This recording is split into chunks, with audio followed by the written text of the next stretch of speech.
नमस्कार, मैं हूं रवीश कुमार और आप देख रहे हैं डीएलएस न्यूज। बहुत कम समय में पूरे देश और दुनिया की खबरों पर नजर डालते हैं। आपसे हाथ जोड़कर रिक्वेस्ट है कि इस वीडियो को आखिर तक देखना और हमें सपोर्ट करने के लिए हमारे चैनल को सब्सक्राइब करें। बिहार विधानसभा चुनाव 2025 में एनडीए की जीत के बाद असदुद्दीन ओवैसी ने अखिलेश यादव पर कटाक्ष किया। ओवैसी ने ईवीएम और एसआईआर पर ठीकरा फोड़ने के बजाय अपनी कमजोरियों पर ध्यान देने की सलाह दी। उन्होंने बिहार की जनता को एआईएमआईएम को वोट देने के लिए धन्यवाद दिया और सीमांचल के विकास के लिए काम करने की बात कही। हरियाणा के कॉलेजों को पंजाब यूनिवर्सिटी से मान्यता दिलाने का मामला अब गृह मंत्री अमित शाह तक पहुंच गया है। यह मुद्दा 17 नवंबर को एक महत्वपूर्ण बैठक में भी उठ सकता, जिसमें इस विषय पर विस्तार से चर्चा हो सकती है। हरियाणा के निवासी लगातार कॉलेजों को मान्यता दिलाने के लिए प्रयासरत हैं। बिहार चुनाव के बाद भाजपा ने पूर्व मंत्री आरके सिंह को पार्टी विरोधी बयानों के चलते निलंबित कर दिया। सिंह ने एनडीए नेताओं पर सवाल उठाए और बिहार सरकार पर 62 करोड़ के बिजली घोटाले का आरोप लगाया। उन्होंने डिप्टी सीएम समेत कई नेताओं को हत्या का आरोपी बताया, जिससे विवाद बढ़ गया। भाजपा ने इसे पार्टी की छवि को नुकसान पहुंचाने वाला कदम बताया।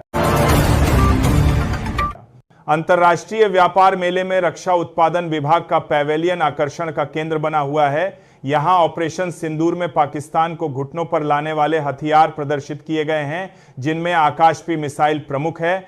यह मिसाइल 25 किमी अंदर जाकर आतंकियों के ठिकानों को भेदने में सक्षम है। शिमला के संजौली में एक अवैध मस्जिद में नमाज पढ़ने से रोकने पर पुलिस ने मामला दर्ज किया। स्थानीय महिलाओं ने मस्जिद के अवैध निर्माण पर आपत्ति जताई और नमाज का विरोध किया। महिलाओं ने दिल्ली जैसी घटना की आशंका जताई। पुलिस ने मामला दर्ज कर जांच शुरू कर दी है और लोगों से शांति बनाए रखने की अपील की है।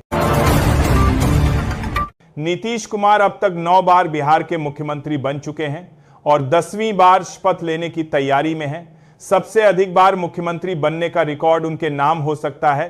वर्तमान में सबसे लंबे कार्यकाल का रिकॉर्ड पवन कुमार चामलिंग के पास है। नीतीश कुमार ने कई बार गठबंधन बदले हैं और वे एनडीए और महागठबंधन दोनों के साथ सरकार बना चुके हैं। दिल्ली में लाल किले के पास विस्फोट की साजिश में शामिल मौलवी इरफान प्रशासन के साथ बैठकों में युवाओं को कट्टरता छोड़ने का पाठ पढ़ाता था, लेकिन गुप्त रूप से आतंकियों के साथ मिलकर देश को दहलाने की साजिश रच रहा था। पुलिस ने उसे गिरफ्तार किया और भारत में बड़ा लगता है, पूछताछ में पता चला कि वह देवबंद से ही जिहादी मानसिकता लेकर आया था। योगी सरकार बच्चों और गर्भवती महिलाओं की देखभाल के लिए आंगनबाड़ी सेवाओं को मजबूत कर रही है। इसी क्रम में झांसी जिले में 532 आंगनबाड़ी सहायिकाओं के रिक्त पदों पर भर्ती प्रक्रिया शुरू की गई है। पात्र महिला अभ्यर्थी 3 दिसंबर तक विभागीय वेबसाइट के माध्यम से आवेदन कर सकती हैं। इस भर्ती से बच्चों और गर्भवती महिलाओं के स्वास्थ्य सेवाओं की गुणवत्ता में सुधार होगा। दिल्ली के लाल किला मेट्रो स्टेशन पर धमाके के बाद बंद किए गए गेट 2 और 3 को यात्रियों की सुरक्षा सुनिश्चित करने के बाद फिर से खोल दिया गया है। सुरक्षा जांच पूरी होने के बाद स्टेशन पर सामान्य सेवाएं शुरू कर दी गई हैं, जिससे यात्रियों को बड़ी राहत मिली। गोरखपुर में बिजली निगम ने अप्रैल से पहले के बकायेदारों के लिए एकमुश्त समाधान योजना शुरू की है। 31 मार्च तक बिल न भरने वाले और आरसी जारी होने या कनेक्शन कटने वाले उपभोक्ता भी शामिल हैं। 1 दिसंबर से शुरू होने वाली इस योजना में पंजीकरण के लिए 2000 जमा करने होंगे। नरेला में मिलावटी शराब मिलने से आबकारी विभाग में तनाव है। सरकार के असली शराब बेचने के दावे पर सवाल उठ रहे हैं। विभाग का कमजोर निगरानी तंत्र एक बड़ी समस्या है, क्योंकि पड़ोसी राज्यों से सस्ती शराब की तस्करी हो रही है। विभाग ने एडवाइजरी जारी की है और 6 कर्मचारियों को निलंबित कर दिया है। ग्राहकों से अधिक कीमत वसूलने जैसी कई शिकायतें भी मिल रही हैं। उत्तर प्रदेश के एक जिले में 398 करोड़ रुपए की लागत से 2 पुल बनाए जाएंगे। इससे कई रास्तों पर यातायात आसान होगा और यात्रा का समय घटेगा। इस परियोजना का उद्देश्य कनेक्टिविटी को बढ़ावा देना और यातायात को सुव्यवस्थित करना है, जिससे स्थानीय लोगों को सुविधा होगी और आर्थिक विकास में मदद मिलेगी। किर्गिस्तान की सिक-कुल झील में एक जलमग्न शहर ढूंढने का दावा किया है। यह शहर 15वीं शताब्दी में आए भूकंप के कारण झील में समा गया था। यह अपने समय में बेहद समृद्ध और सभ्य था, जिसमें पक्की इमारतें, अनाज पीसने वाली चक्की और एक बड़ा कब्रिस्तान मिला है। इस खोज ने एक बार फिर एटलांटिस के अस्तित्व की बहस को जन्म दिया है। कृषि विभाग द्वारा जिले में 30 नवंबर तक किसान पंजीकरण के लिए विशेष शिविर लगाए जा रहे हैं। पीएम किसान सम्मान निधि का लाभ पाने के लिए पंजीकरण अनिवार्य है। किसानों को आधार कार्ड, जमीन के कागजात और बैंक खाते की जानकारी देनी होगी। बिना पंजीकरण के किसान योजना से वंचित रह सकते हैं। अंतिम तिथि का ध्यान रखें। शिमला के संजौली मस्जिद में जुम्मे की नमाज के बाद विवाद हुआ, जिसके बाद देवभूमि संघर्ष समिति ने ढांचे को सील करने की मांग की है। समिति का तर्क है कि कोर्ट ने भी इसे अवैध माना है, इसीलिए इसे सील कर देना चाहिए ताकि किसी भी संदिग्ध गतिविधि को रोका जा सके। उन्होंने स्थानीय लोगों की सुरक्षा के लिए प्रशासन से हस्तक्षेप करने का आग्रह किया। सिवान के सरावे गांव में चुनाव के बाद 2 गुटों में मारपीट और पथराव हुआ, जिसमें कई लोग घायल हो गए। घायलों को पटना रेफर किया गया है। सारण डीआईजी ने घटनास्थल का दौरा किया और जांच के आदेश दिए। तनाव को देखते हुए गांव में पुलिस बल तैनात है। घायलों ने भाजपा की जीत के बाद गाली गलौज और धमकी देने का आरोप लगाया है। देश में वायु प्रदूषण खतरनाक स्तर पर पहुंच गया है। गौतम बुद्ध नगर में ग्रेनो सबसे प्रदूषित शहर है, जबकि नोएडा दूसरे स्थान पर है। कई सेक्टरों में एक्यूआई 400 के पार पहुंच गया है। प्रदूषण को रोकने के लिए ग्रेप भी विफल हो गया है, जिससे लोगों को सांस लेने में तकलीफ हो रही है। अखिल भारतीय अखाड़ा परिषद के अध्यक्ष श्री महंत रविंद्रपुरी महाराज वृंदावन में धीरेन्द्र शास्त्री की पदयात्रा में शामिल हुए। उन्होंने इस पदयात्रा को समाज जागरण का आध्यात्मिक अभियान बताया। श्री महंत रविंद्रपुरी ने कहा कि धर्म केवल मंदिरों तक सीमित नहीं है। दिल्ली में बम धमाका करने की साजिश रचने वाले आतंकी उमर ने धमाके से पहले मास्टरमाइंड मुजफ्फर से बात की थी। जांच में उमर के अफगानिस्तान में छुपने के सुराग मिले हैं।